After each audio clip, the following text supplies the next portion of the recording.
ಇದ್ದೀರಾ ಜನಸೇವಾ Kannada TV news. ಇಂದಿನ ಮುಖ್ಯಾಂಶಗಳಿಗೆ ಸ್ವಾಗತ. ಮಂಡ್ಯದಲ್ಲಿ ಎಸ್ಎಸ್ಎಲ್ಸಿ ಪರೀಕ್ಷೆ ಫೇಲ್ ಆಗಿದ್ದಕ್ಕೆ ವಿದ್ಯಾರ್ಥಿ ನೇಣು ಬಿಗಿದುಕೊಂಡು ಆತ್ಮಹತ್ಯೆ. ಕೇರ್ಪೇಟೆ ಮಾನವ ಸರಪಳಿ ನಿರ್ಮಿಸಿ ಜೆಡಿಎಸ್ ಕಾರ್ಯಕರ್ತರ ಪ್ರತಿಭಟನೆ.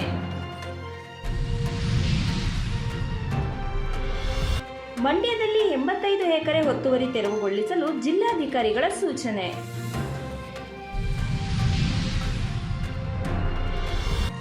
ಎಸ್ಎಸ್ಎಲ್ಸಿ ಫಲಿತಾಂಶ ರಾಜ್ಯ ಮಟ್ಟದಲ್ಲಿ ತೃತೀಯ ಸ್ಥಾನ ಮಂಡ್ಯದ ನವೀನ್.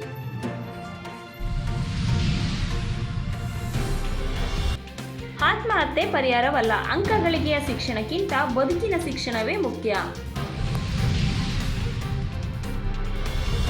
ಲೈಂಗಿಕ ಹಗರಣ ಎಚ್ಡಿ ರೇವಣ್ಣ ನಿರೀಕ್ಷಣಾ ಜಾಮೀನು ವಿಚಾರಣೆ ಮುಂದೂಡಿಕೆ. ಪ್ರಜ್ವಲ್ ಪ್ರಕರಣವನ್ನು ಕುಮಾರಸ್ವಾಮಿ ಬೀದಿ ರಂಪ ಮಾಡುತ್ತಿದ್ದಾರೆ, ಚೆಲುವರಾಯಸ್ವಾಮಿರವರ ಹೇಳಿಕೆ.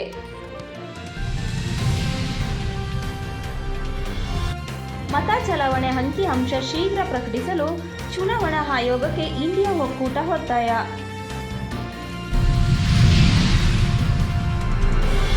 ಮಡಿಕೇರಿ ಸುದರ್ಶನ ಅತಿಥಿ ಗೃಹದ ರಸ್ತೆಯಲ್ಲಿ ಜೋರಾದ ಮಳೆ ಗಾಳಿಯಿಂದಾಗಿ ಹೊಸ ಕಾರಿನ ಮೇಲೆ ಮರ ಬಿದ್ದು ರಸ್ತೆ ಸಂಪರ್ಕ ಕಡಿತಗೊಂಡಿದೆ.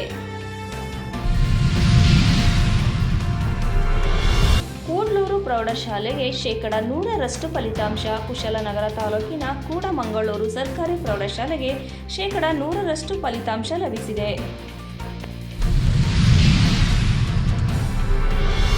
ಕುಶಾಲನಗರ ತಾಲೂಕು ಕಚೇರಿಯಲ್ಲಿ ತಹಶೀಲ್ದಾರ್ ಕಿರಣ್ ಜಿ ಗೌರಯ್ಯ ಅವರ ಸಮ್ಮುಖದಲ್ಲಿ ಜಗಜ್ಯೋತಿ ಹಾಗೂ ವಿಶ್ವಗುರು ಬಸವಣ್ಣನವರ ಜಯಂತಿಯನ್ನು ಅರ್ಥಪೂರ್ಣವಾಗಿ ಆಚರಿಸಲಾಯಿತು.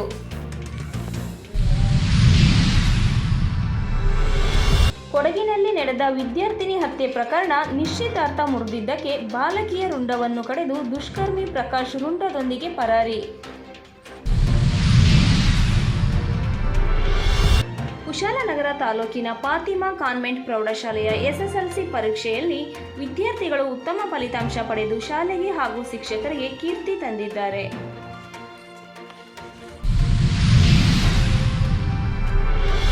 ಕುಶಾಲನಗರ ಪಟ್ಟಣದ ರಥಬೀದಿಯಲ್ಲಿರುವ ಶುಭ್ ಜ್ಯುವೆಲರಿ ಮಳಿಗೆಗೆ ಅಕ್ಷಯ ತೃತೀಯದ ಅಂಗವಾಗಿ ಚಿನ್ನ ತೆಗೆದುಕೊಳ್ಳಲು ಮುಗಿಬಿದ್ದ ಗ್ರಾಹಕರು.